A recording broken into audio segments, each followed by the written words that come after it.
Okay.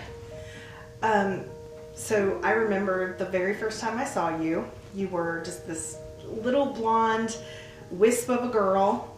You'd shaved half of your head, and you had the biggest brown eyes I'd ever seen. They just were so full of just sadness, and you told me how tired you were, but that you couldn't sleep, and that you really wanted to go home and you wanted to go get out of the hospital.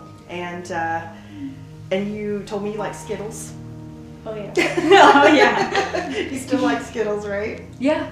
Yeah. So, and it just makes me so happy to see you now, and you're 2 years later, and you got such a sparkle in those brown eyes, and it just makes me really happy to see that. Yeah, I mean, I think from when we first met, I was in a really dark hole, and with everyone that came into my life, including you, it helped dig me out and put me on the right path I needed to go. And I started slowly getting better and working on all of my stuff that I needed to focus on, and focused on what was more important instead of dwelled on all of the stuff that I've gone through, because that would have just put me deeper into where I didn't need to be.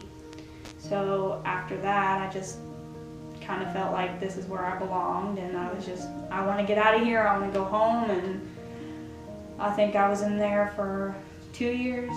Yeah. 2 years, and then finally you can go home. And that's just, I think other than Miss Sharman, you're the only other two I keep in contact with after I left. That's really great.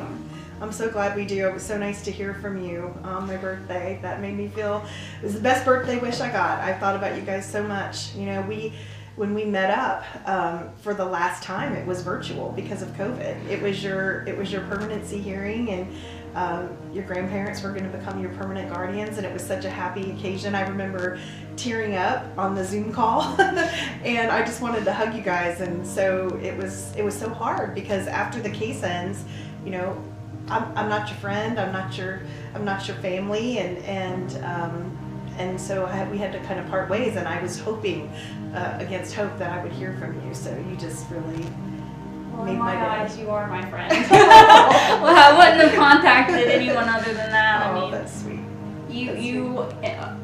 You made a big impact on my life where a lot of people couldn't. You kind of sat down and you talked to me, and you'd understand where I came from, and you wouldn't cut me off. You just sit there and listen. And you wouldn't correct me if I was wrong. You wouldn't judge me for being myself. And if I cried, then you just sit there and talk to me and help me out. And not many people would have done that. Other people would have just said, "You're fine, you're strong, you shouldn't worry about all of this stuff." But that's where a lot of people are wrong. Deep down, I'm not as strong as I show because of everything from the past. But nowadays, with everyone that is in my life right now, I've become a lot stronger and know where I need to be, and I'm who I want to be, and working on that from there with the strong village I have behind me. Two of the moments that kind of stick out from when we met, I don't know if you remember this, but I think it might have been the first time I visited you in the girls' home, and you told me that one of your favorite books was The Outsiders. Oh yeah. Yeah. And I thought, this is my soul sister right here, because when I was your age, I reread that book so many times because I wanted a different ending for that book, you know, because it has such a sad ending. And I knew that we had this really special connection, and I would bring books from time to time, and I still have them. And that was really neat. And then the other thing is, you know, when I first met you, I had Sammy. I was fostering him, and he was a black dog. And I remember he was a foster, and you kept telling me, "He's your dog. You need to adopt him. You need to adopt your dog." And then I ended up adopting him, you know, almost a year later. He's still with me.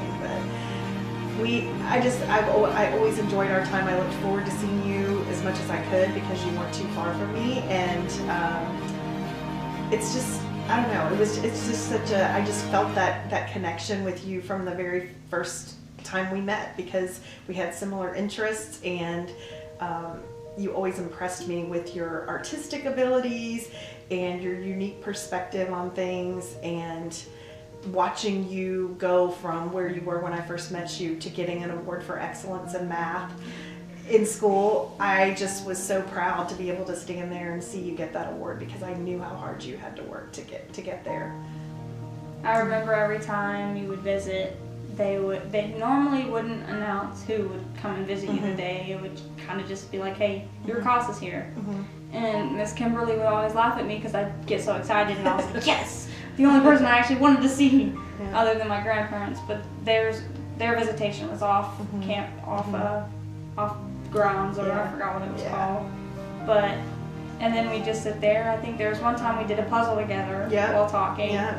We had Chick-fil-A sometimes, or we did. I think you like that caramel frappuccino from McDonald's. Yeah, I still do.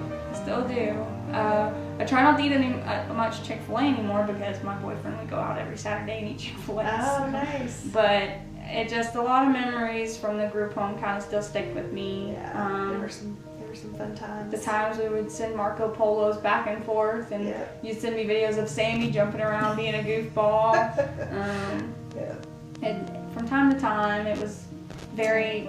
Seeing you try on your dresses for your formal. Oh yeah, I finally picked the right one, and then homecoming I got a different one, so just like today. That's great.